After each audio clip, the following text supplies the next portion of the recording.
안녕하세요. 저희는 결혼 2년차 32살 동갑 부부이고 지인의 소개로 만나 4년간의 연애 끝에 결혼을 하게 되었습니다. 결혼 생활 동안 시가에 불만이 없었다면 거짓말이겠지만 크게 마찰 없이 잘 지내왔다고 생각했습니다. 그런데 며칠 전 시가에 내려갔다가 큰 마찰이 생기게 되어 조언을 구하고자 글을 올려봅니다. 본격적인 이야기에 앞서 우선 저는 세전 300 정도 벌고 있고 남편은 세전 400 정도 벌고 있습니다.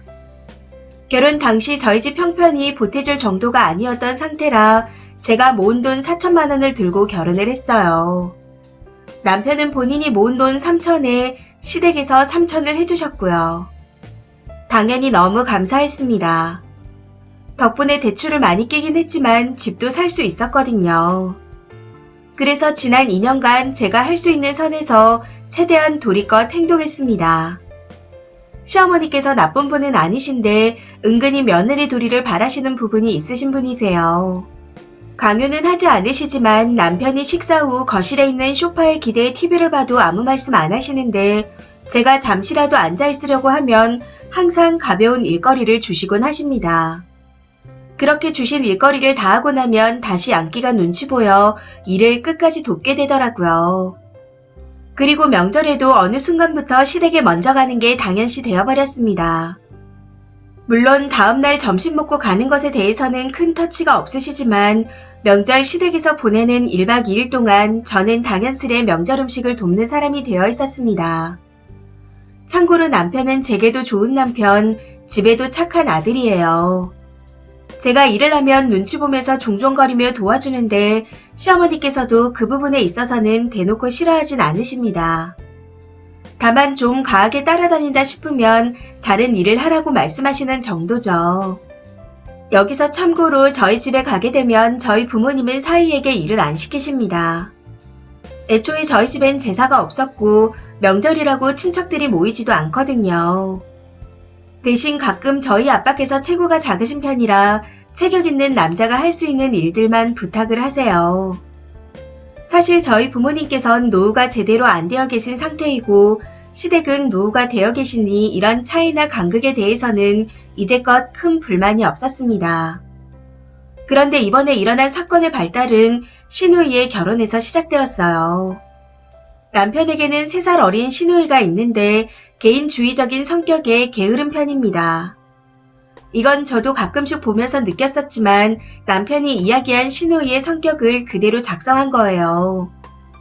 연애 시절 남편에게 들은 시누이의 성격이 저와 많이 안 맞는 편이라고 생각했었지만 자주 마주칠 기회가 없어서 그런지 작은 트러블조차 없었고 그냥 대면대면하게 지내는 사이였습니다. 그런데 그런 시누이에게도 정말 작은 불만이 한 가지 있었어요. 평소 저희 부부가 시댁에 갈 때마다 다 같이 밥을 먹고 나면 신우와 남편은 거실 소파에 앉아 TV를 보거나 이야기를 나누면서 뒷정리를 단 한 번도 도와주지 않았다는 거예요. 항상 저와 시어머니 둘이서 설거지 등 뒷정리를 다 했었거든요. 그런 일들이 매번 있다 보니 가끔씩 서럽기도 했지만 며느리와 딸은 이런 차이가 있나 보다 하고 넘겼습니다. 결혼 생활 2년 동안 그렇게 지내왔었는데 이번에 신우가 결혼을 하게 되었습니다. 사실 신우가 직업도 변변치 않고 인물도 없어서 시부모님도 내심 걱정을 하셨었는데 다행히 마음이 맞는 사람이 있다고 해서 속전속결로 진행을 하게 되었죠. 그런데 시부모님께서 신우 결혼에 5천이나 보태주셨다는 사실을 최근 남편을 통해 들어 알게 되었습니다. 신우가 모아둔 돈이 없다고 하는 걸 듣긴 했었지만 그 얘기를 듣는데 살짝 서운하더군요. 신우가 남편에 비해 이기적이라 가족일에 살갑게 도와주지도 챙겨주지도 않았었습니다. 오히려 남편이 본인보다 뭐 하나 더 지원받으려고 치면 질투를 하곤 했었죠.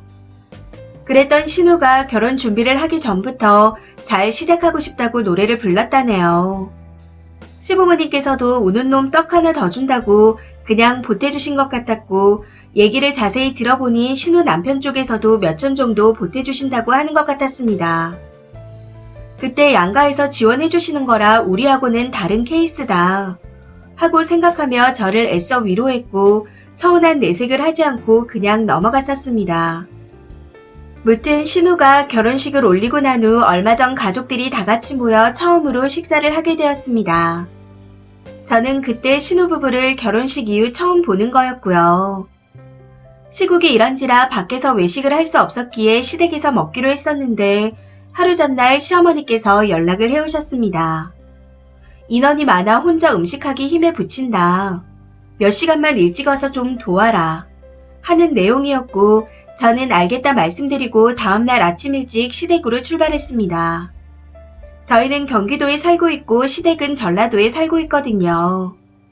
사실 시어머니께서 그런 부탁을 하실 때에도 신우네가 시댁과 같은 전라도에 신혼집을 차렸기 때문에 좀 더 가까이 사는 신우한테 부탁을 하시지 왜 나한테 그러시나 하는 생각이 들었습니다. 제가 직장을 안 다니는 것도 아니고 굳이 먼 거리 사는 저한테 부탁을 하셔야 했나 싶더라고요. 무튼 아침 일찍 출발해서 시댁에 도착해 시어머니와 함께 음식을 준비했는데 신혼에는 가까운 거리에 살면서도 음식이 거의 다 되어갈 무렵에서야 도착을 하더군요. 그때도 살짝 기분이 좋지 않았지만 내색은 하지 않았었고 다 같이 저녁을 먹고 평안한 분위기 속에서 식사가 끝났습니다. 그런데 그렇게 식사를 끝내고 나니 신우와 시매부가 너무나도 자연스럽게 거실로 가서 자리를 잡고 앉더라고요. 그리고 저는 또 당연하게 시어머니와 함께 뒷정리를 하는 쪽이 되어 있었고요. 여기서 진짜 갑자기 너무 서러워져서 치우다 말고 말없이 거실로 가서 그냥 앉아버렸습니다. 이때부터는 표정 관리도 안 되었던 것 같아요. 그렇게 거실에 앉아 있는데 한 5분쯤 지났나? 역시나 시어머니께서 행주가 안 보인다며 저한테 찾아보라고 하시는 겁니다. 그래서 아무 말 없이 행주를 찾아드리고 바로 자리로 가서 다시 앉았어요. 그런데 또 5분 정도 후에 제 이름을 부르시며 도와달라고 하시더군요. 순간 욱하는 마음에 신우나 시매부 시키세요. 여기 저밖에 없어요. 하고 말해버렸습니다. 제 말이 끝나자마자 신우와 시매부의 눈이 커지면서 어이없다는 듯이 저를 쳐다보는 게 느껴졌었지만 무시하고 넘어갔습니다. 그런데 시어머니께서 서운하다. 무슨 말을 그렇게 딱 자르냐. 이 많은 사람이 다 같이 식사를 했는데 나 혼자 이걸 어떻게 치우냐. 하시며 안 좋은 소리를 하시더군요. 그 말에 더 화가 나서 여기 저만 있어요. 남편도 있고 신우도 있고 시매부도 있는데 왜 저랑 어머님만 맨날 상을 치워요. 저희 둘만 매번 당번처럼 일하는데 저도 섭섭해요.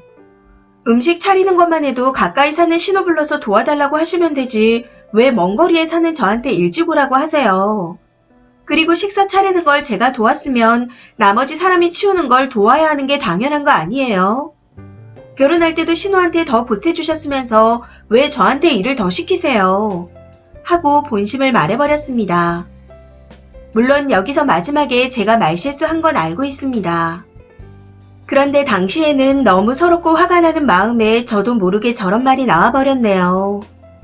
무튼 저렇게 말하고 나니 갑자기 눈물이 줄줄 흐르는데 도저히 참을 수가 없어 그대로 짐을 챙겨 시댁에서 나와 집으로 와버렸습니다.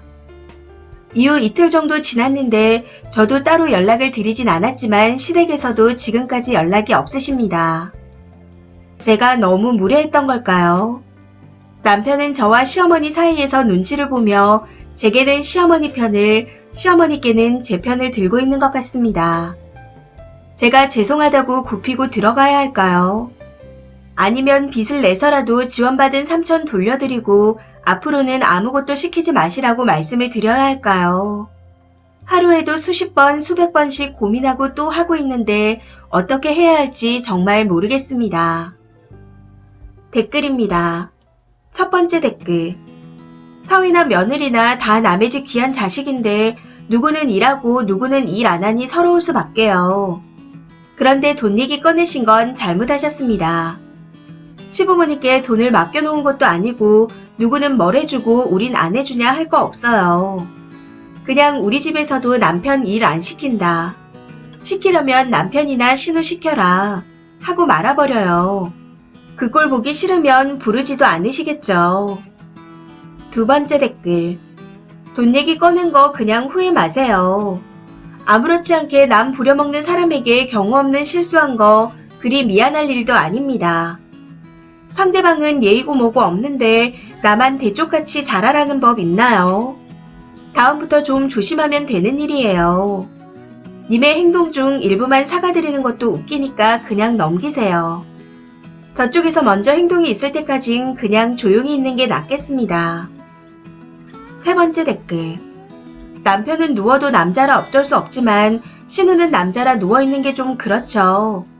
그런데 시어머니는 남자 여자를 떠나서 자기 자식은 고생시키기 싫은 거예요. 며느리 손에는 물 묻혀도 안 미안하고 오히려 안 하면 얄미운데 자식들 손에 물 묻히면 미안하고 안쓰러운 게 부모 마음이거든요. 그런데 딱 거기까지만 지적하시지 돈 얘기 하신 건 선을 넘었습니다. 차라리 남편을 시켜라. 아무리 며느리라지만 아들도 신우도 쉬는데 저 혼자 하기 너무 힘들다. 이렇게만 말하지 돈을 안 줘서 못하겠다니.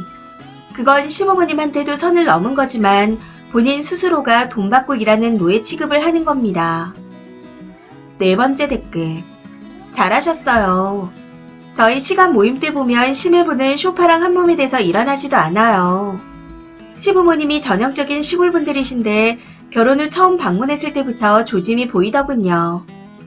시가에 도착한 저한테 한다는 첫마디가 이리 와서 찌개 끓이는 것 좀 봐라 였습니다. 저 그날 주방에 얼씬도 안 했어요. 저는 딱 저희 남편이 하는 만큼만 합니다. 남편이 반찬 놓으면 저도 반찬 놓고 수저 놓으면 저도 놓아요. 남편이 설거지를 안 하는데 그래서 저도 안 합니다. 자기 자식 귀한 줄 알면 남의 자식도 귀한 줄 알아야지 뭐 며느리는 살림 미쳐는 줄 아나. 돈을 보태주고 안 보태주고를 떠나서 누구는 손님 대접하고 누구는 일꾼 대접하면 기분이 더럽죠. 다섯 번째 댓글. 돈을 더 보태주던 덜 보태주던 그건 시어머니 마음이니 님이 관여할 문제도 서운해할 문제도 아닙니다. 단 시댁에서 시어머니와 님만 일하는 건 바뀌어야죠. 남편에게 당당히 말하세요. 네가 일한 만큼만 하겠다. 그리고 동생네와 같이 만난다면 반드시 그들도 같이 음식을 차리고 같이 치우고 같이 설거지하는 걸로 하자. 어머님이 불쌍하지도 않냐. 다 같이 움직여서 하면 금방 끝날 일인데 왜 나하고 어머님만 힘들게 일하냐. 앞으로 설거지는 가위바위보를 하던지 돌아가면서 하는 걸로 하자. 하고요. 여섯 번째 댓글. 님도 착각하시면 안 됩니다. 지금 여기서 중요한 건 얼마를 보태줬냐가 아니라 가족들이 똘똘 뭉쳐서 님의 희생을 강요하고 나몰라라 한다는 겁니다. 며느리 돌이 좋죠.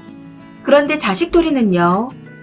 며느리들이 진짜 화가 나는 건 일이 힘들어서가 아니에요. 나만 일을 하고 있기 때문입니다. 이건 하녀 취급, 노예 취급이지 인간으로서의 존중이 아니잖아요. 다 같이 일하는 분위기가 아니면 님도 하지 마시고 가지도 마세요. 일곱 번째 댓글.